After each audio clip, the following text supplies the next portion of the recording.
Hey, this is Matt. Once again, welcome back to another video, another paid request, this time for Edward. Thank you so much for that. And for those interested in requesting pretty much any type of videos, topics, reactions, commentaries, reviews, re-reviews, what have you, feel free to send it either directly to my PayPal or join my Patreon. Both links are down below in the info box. Now this is for 2 more episodes of South Park Season 9, episodes 11 and 12. And these are pretty solid episodes, I will say. Some of the better ones of this season. Episode 11 deals with ginger kids. Kids with red hair, freckles, kind of like Little Orphan Annie. And Cartman does a presentation saying about how ginger kids are gross and they have a disease called gingivitis and they have no souls and they're pretty much vampires. And Kyle, rightfully so, is getting pissed about that. He's like, well, I got red hair. Well, no, well, you're a daywalker. But gingers, like, you know, with the freckles and almost like they got some skin bleach, they're more like vampires and they can't go out in the sun. So Kyle gets pissed at that, so him and Stan go and meets with some parents of ginger kids, and the parents cry, and they mention how, well, we have a recessive gene, and you need to marry an Asian woman. And from what I understand, one of the, I forget if it was Trace or Matt, they mentioned one of the reasons they did episodes, they kind of had a prejudice against ginger kids. Which the whole thing is stupid in the fact of, you know, leave ginger kids alone, for fuck's sake.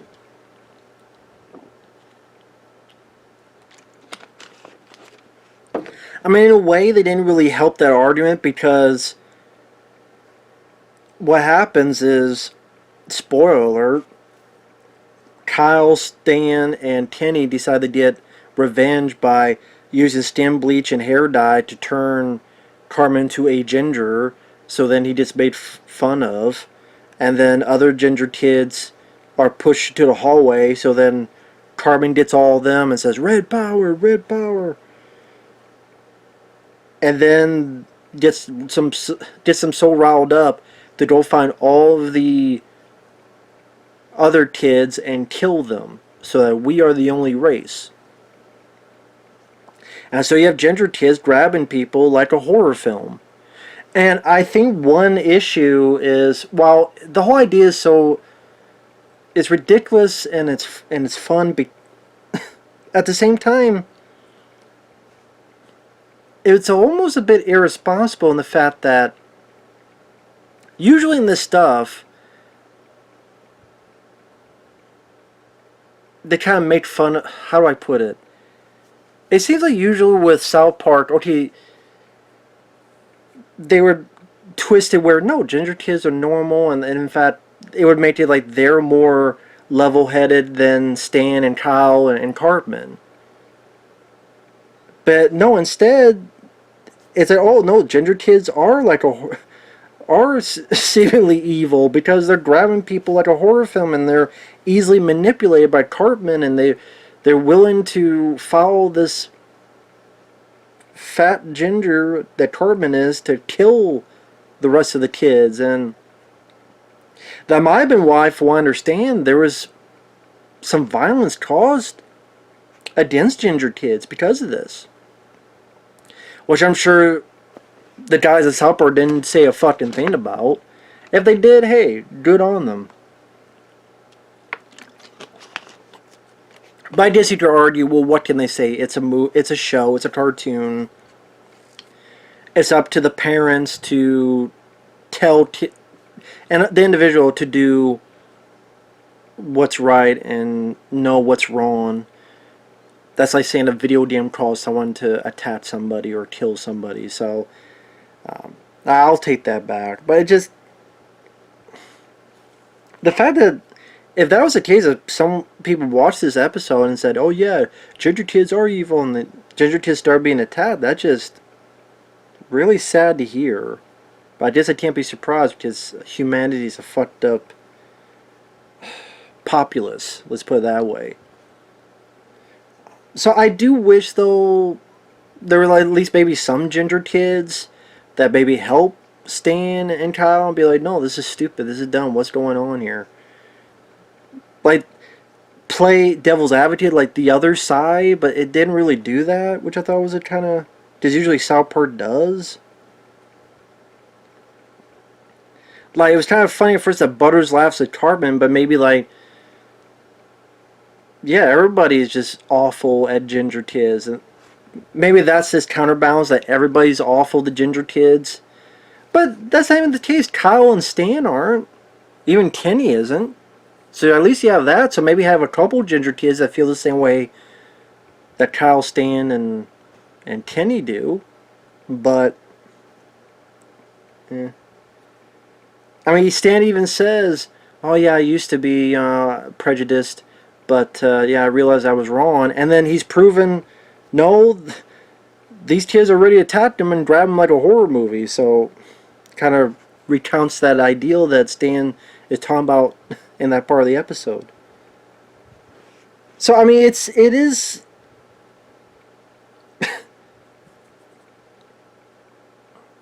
Like I said, a ridiculous idea.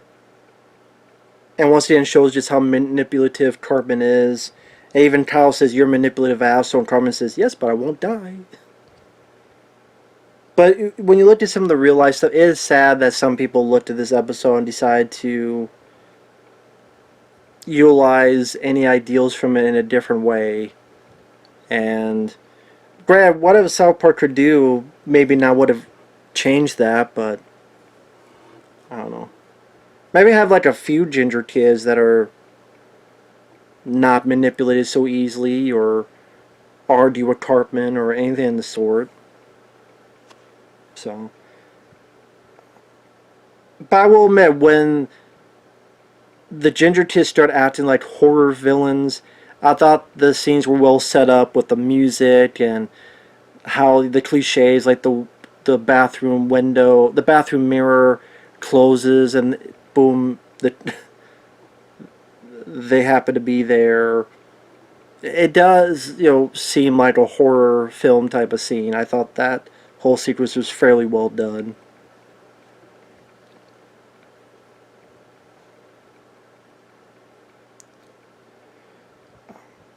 The more interesting episode was episode 12, called Trapped in the Closet. This is the Scientology episode. I remember this getting a decent amount of press back in the day, because Scientologists don't like it when you make fun of them. And of course, like John Travolta and Tom Cruise, which they're mentioned in this episode. And the story in the episode, Stan gets a personality test. And just how manipulative some of the Scientologists happen to be. And Stan did this at first to do free stuff so he could buy this bike, but now he's been manipulated to pay for this instead of the bike. So he does this thing with this e-meter to study thetan levels. And this is all to get rid of the negative emotions. And they do this test and they go, "Oh my god, his thetan level is so high. He's the prophet. He's the reincarnation of L. Ron Hubbard," who is a science fiction writer. His work was the basis of Battlefield Earth. So they have caricatures of Travolta, who a lot of times are, "Oh my god. Oh hey, how's it going? Oh my god." And Tom Cruise. And you tell me, like, the South Park guys are giving their honest thoughts on Tom Cruise, where they go, "Well, you're not as good as Leonardo DiCaprio, or Gene Hackman, or that guy from Napoleon Dynamite." Which makes you wonder if they really do believe John Heater, Napoleon Dynamite, is better than Tom Cruise.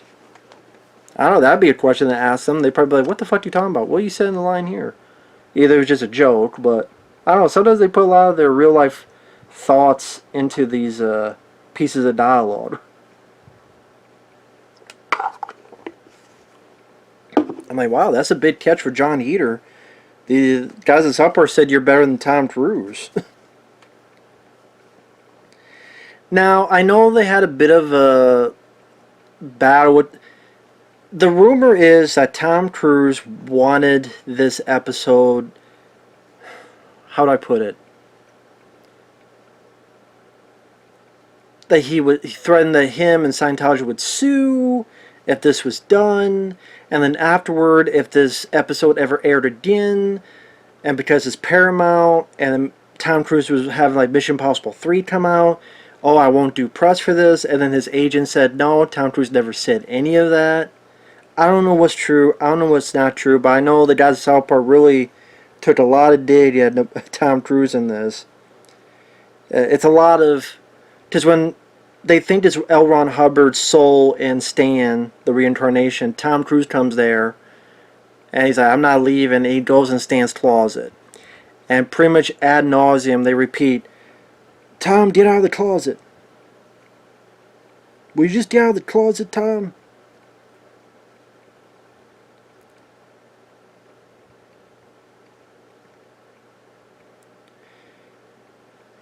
They also have R. Kelly, which is weird seeing him now, considering his well, if you don't know the recent things of R. Kelly, just look it up. Didn't he just serve like 30 years in jail or something? Anyway, there's just R. Kelly the singer, and maybe he was pissing on people. Now it's, I want to piss on you, as Dave Chappelle would say. Now it's even more serious shit. But I will say the R. Kelly stuff was some of the funnier bits where he's outside and he's trying to sing. It's like, you don't come out of that closet, I'm going to shoot this bitch. And then he goes in, now I'm in the closet, now we're in the closet. And I will say, I always heard bits and pieces of Scientologists. And I'm sorry, if you're a Scientologist, you believe in this stuff, I mean, I guess some would say if you believe any religion, it's crazy. Some would argue, is it crazy to believe in the burning bush or the waves of water and the Red Sea? The way one person might think of that, the other will think of the evil Lord Zenu and galactic cruisers and the souls of aliens flow into the sky and the souls get brainwashed and then the souls went into cavemen and that causes problems and fears in all of us. So we're all just the remnants of the souls of aliens that were chased by the evil Lord Zenu and galactic cruisers and killed, and then our souls were captured and brainwashed, blah blah blah.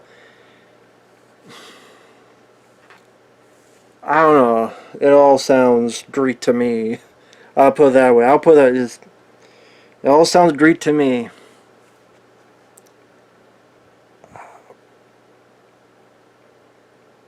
And then one of the Scientologists actually talks to Stan and goes, well, you don't actually believe in this, right? It's a scam.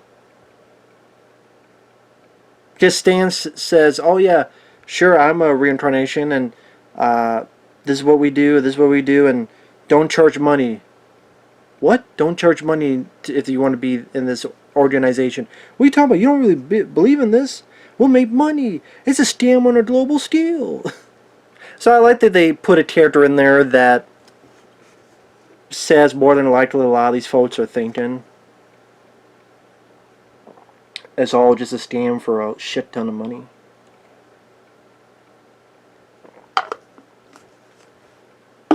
Which I guess some people would say that's every religion, but that's up to you to decide. I'm not here to tell you what to think. I don't belong to any one religion. I'm open-minded. Other than I'm not open to Scientology, I'll say that. I'm open to that shit. That's just too far off the reservation for me. But also, this episode, there's also that thing of Isaac Hayes, who's not in this. He's not in this episode, and he was, I believe, a Scientologist. Now the word was that Isaac Hayes told, "Oh, don't do this. Hey, come on, Isaac. We make fun of everybody. Okay." And that he got so mad and upset, and he quit the show. But then Isaac Hayes' son came out later and said, well, no, my dad was in a stroke during that time. He didn't do anything. his assistant and these other people, they were with Scientology, and they did stuff for him whether he wanted it or not, and they took control and wrote for him whether he wanted it or not, quit for him whether he wanted to or not, and that it seems like more of a tragic thing that Isaac Hayes was in a stroke. He didn't have full capability of his mental assets, his faculties, and these other assholes spoke for him because, well, we're with Scientology and we'll speak for him, and yeah, he doesn't want to be part of the show, then not Scientology.